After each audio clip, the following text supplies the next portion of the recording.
Ok les refs, avec mon meilleur pote Lucas, on a décidé genre de revenir sur un projet qu'on avait fait il y a quelques années, qui s'appelait Soirée G, et dans lequel on voulait organiser des soirées pour les étudiants. Ça s'était soldé par la réalisation d'un premier événement, on avait réuni à peu près 400 personnes, je dis pas de bêtises. Ouais, c'est ça, ouais. On avait organisé ça et ça avait plutôt bien marché, mais on s'était quand même un peu planté, et du coup en gros l'idée là qu'on avait, c'était de faire une vidéo où après 4 ans, on revoit un peu tout ça, nos stratégies et tout, parce qu'il y a des trucs qu'on avait fait qui étaient stylés, et on voulait juste un peu en rigoler tranquillement. Ouais, moi j'ai rien revu depuis, donc ça va être intéressant. Après, tu dis qu'on s'est foiré, mais en vrai, on a réussi quand même notre projet. On a réussi à faire la soirée. Je veux dire, l'objectif de base, c'était ça. Est-ce que t'as eu des galères après? On va pas parler de ces choses-là. Ok, je vais essayer de trouver, on a deux choses, on a deux traces de souvenirs, et en vrai je suis chaud qu'on voit un peu tout. C'est le site Wix. Depuis, Il existe. toi tu le sais, mais je suis parti en... Là, je suis responsable e-commerce dans ma boîte, donc du coup, les sites, je connais plus. Je pense qu'il va me faire flipper le site. Hein. On va commencer par... Oh frérot, c'est tuning. Oh, c'est tuning. Ça, c'est notre premier business, les gars. Et en vrai, ça nous avait pris pas mal de temps de créer ça. Avec la petite animation. Tu l'as vu, la petite animation, là? Les mecs ont donné l'adresse. Putain. Frère, toute casse engendrée. Tu te rappelles de tout ça? Ouais, ça c'est les trucs qu'on s'est dit, on va les mettre au cas où, on peut être protégé. Rien du tout.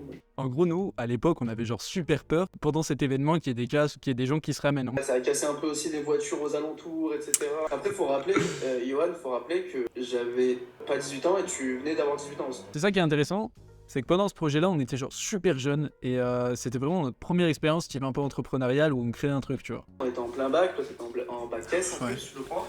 Donc c'est du tard. Et tout ça s'est passé en même temps, donc... On termine notre bac le vendredi. Et le vendredi soir, on organise la soirée G. Et genre vraiment, moi je me souviens le matin, j'allais à mon épreuve du bac de SVT, frérot, et j'ai plus préoccupé par la soirée que par mon bac de SVT. Vraiment, mais Ah non, mais... c'était ça, on était à ce niveau-là. Mais c'est bien parce que déjà on était motivés. Faire le DJ tuning, tu t'en souviens de ça? Enfin, Le DJ qui avait... personne n'a kiffé le DJ en fait. En fait, on n'avait pas compris que c'était un DJ techno, tu vois. Genre.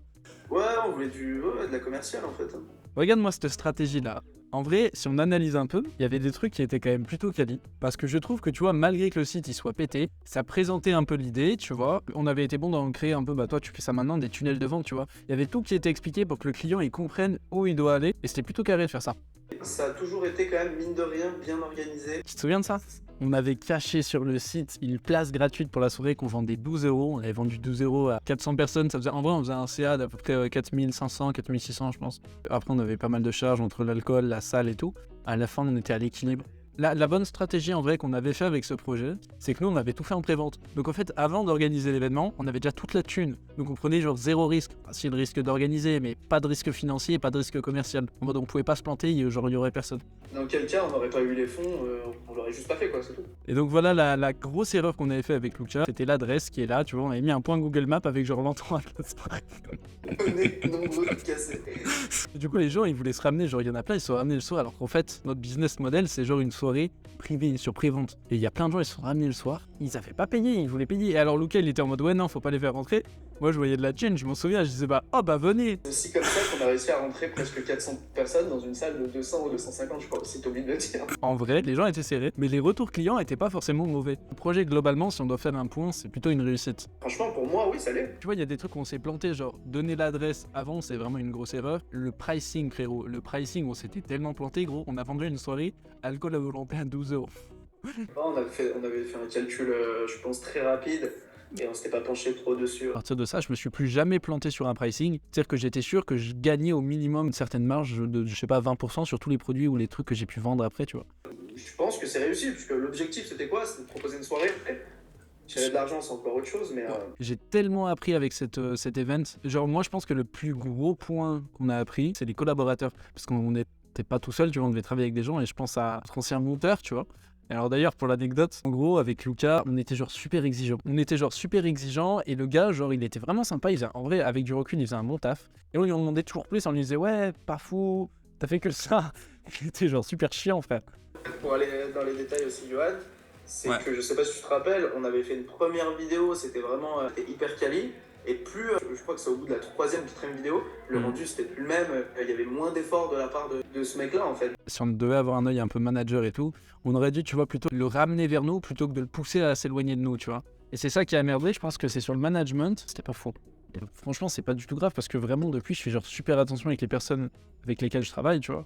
Et je suis vraiment dans l'écoute maintenant et je prends le temps de les comprendre et de les écouter. Donc le site, viens, on le lit un peu, frère, ça me fait rire. Les mineurs, vous pouvez télécharger l'autorisation parentale. L'autorisation parentale, même juste ça, c'est terrible. Ce qui allait pas dans notre soirée, c'était une soirée avec alcool, forcément. Et la moitié des gens étaient des mineurs, on peut le dire, tu vois. Non, je veux dire, en termes juridiques, pareil, on était un peu border. À refaire aujourd'hui, est-ce que tu inviterais des mineurs dans tes soirées? Non, hein. Voilà, absolument pas.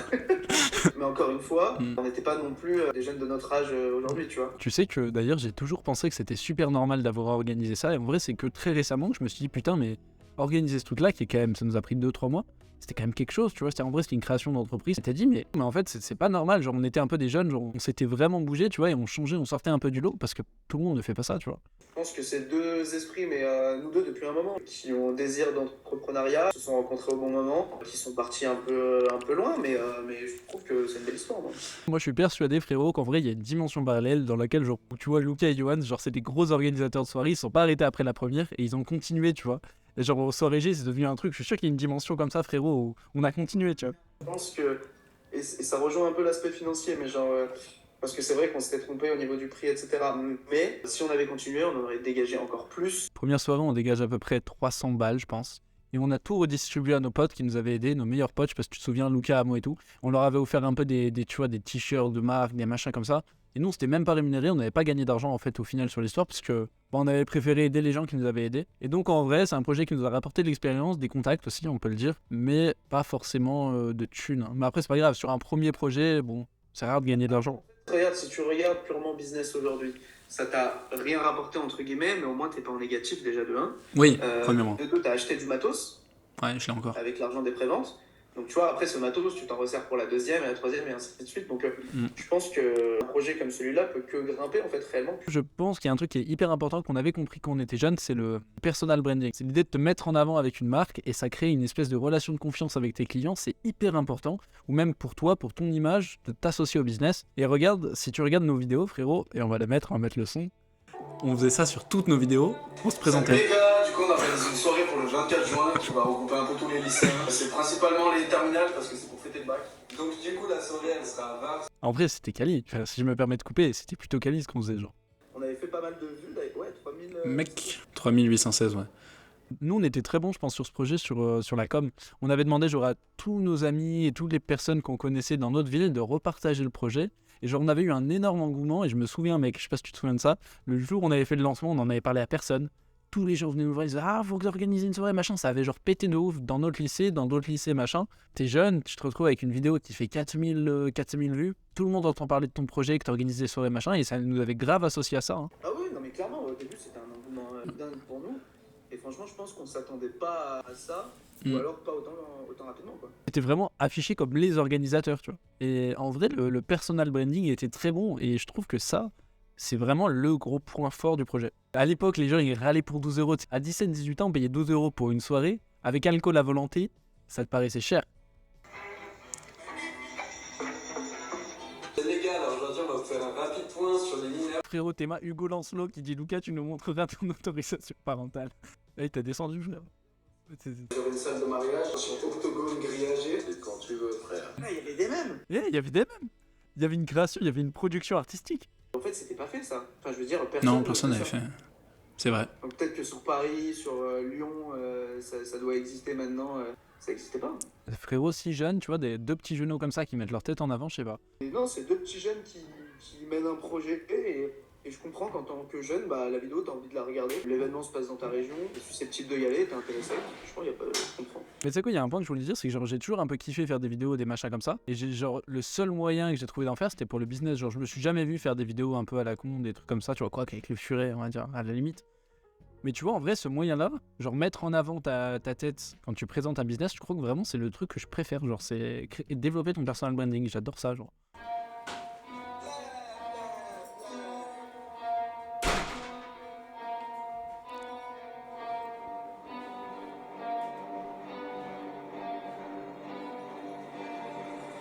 I got problems on problems on problems on problems on problems on problems I solve them. I run through the money, the pressure be calling. Left on my blessings, I feel like I'm falling. The 30 is back. Tell me I'm garbage, I'm going through something, that's why I ain't calling. phone and progression, it's all that I wanted. The phone and affection, I'm something to double. Cause bitch, I got problems on problems on problems on problems on problems on problems, I solve them. I run through the money, the pressure be calling. Left on my blessings, I feel like I'm falling. The birdie is back, tell me I'm garbage. I'm going through something, that's why I ain't calling. Phone and progression, it's all that I wanted. The phone and affection, I'm something to double. Why you be all on my line? Ça, c'est le teaser du projet qu'on a fait. Tu te souviens de ça, frérot? Oh putain, comme je te disais tout à l'heure, c'est le petit côté fait maison, Ouais. forcément il y arrivera des petites galères. Mais du coup avec cette vidéo, on a pu intéresser des gens qui ne viennent pas de notre région. Je sais pas si tu te rappelles du premier commentaire là de qui il s'agit, mais c'est quelqu'un qui venait pas du tout de notre région, qui pourrait être intéressé par ça. Donc en fait, tu vois, tu te dis si tu continues un projet, forcément qu'il grandit de plus en plus, surtout dans l'événementiel, quoi. Point au début de la vidéo, il reste 30 places. Cette dernière vidéo, c'est vrai qu'on avait une baisse un peu de qualité. Et je pense que c'est là où nous, on n'avait pas joué notre rôle derrière. On était moins bon sur les relations avec notre monteur. Et je pense que du coup, le gars, forcément, il se sentait pas soutenu.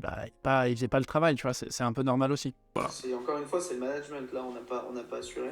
Maintenant, je voulais réagir sur un truc, c'est il reste 30 places. Est-ce que selon toi, il restait vraiment 30 places ou il restait 70 places, on savait pas les brouiller? Est-ce qu'il restait pas même 120, frère? On avait déjà quand même vendu genre 200 places. Donc en vrai, on avait atteint nos objectifs, qui étaient de 200 places. Mais nous, voyant qu'on pouvait faire de l'argent, on s'est dit, on va en vendre plus, on va les tasser dans la salle. Et elle vient de là, cette vidéo. On s'est dit, on va les tasser, on va tous les mettre dans la salle et ils vont se serrer.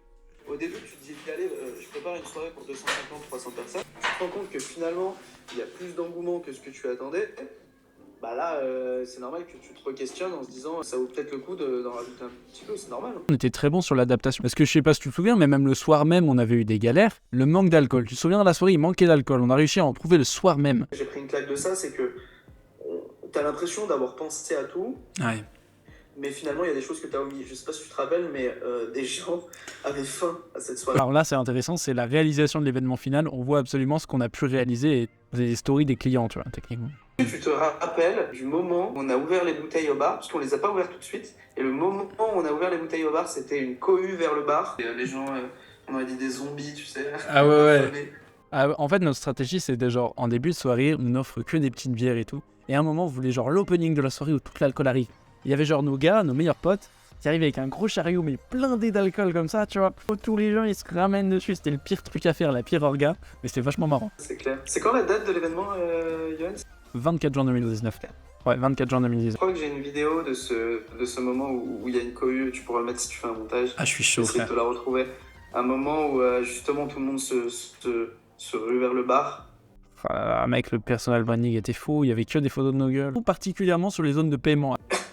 C'est cool en fait. Franchement, c'était pas mauvais et on avait des bonnes stratégies, mec. Franchement, le bilan, il est positif et c'est super dommage qu'on n'ait pas continué.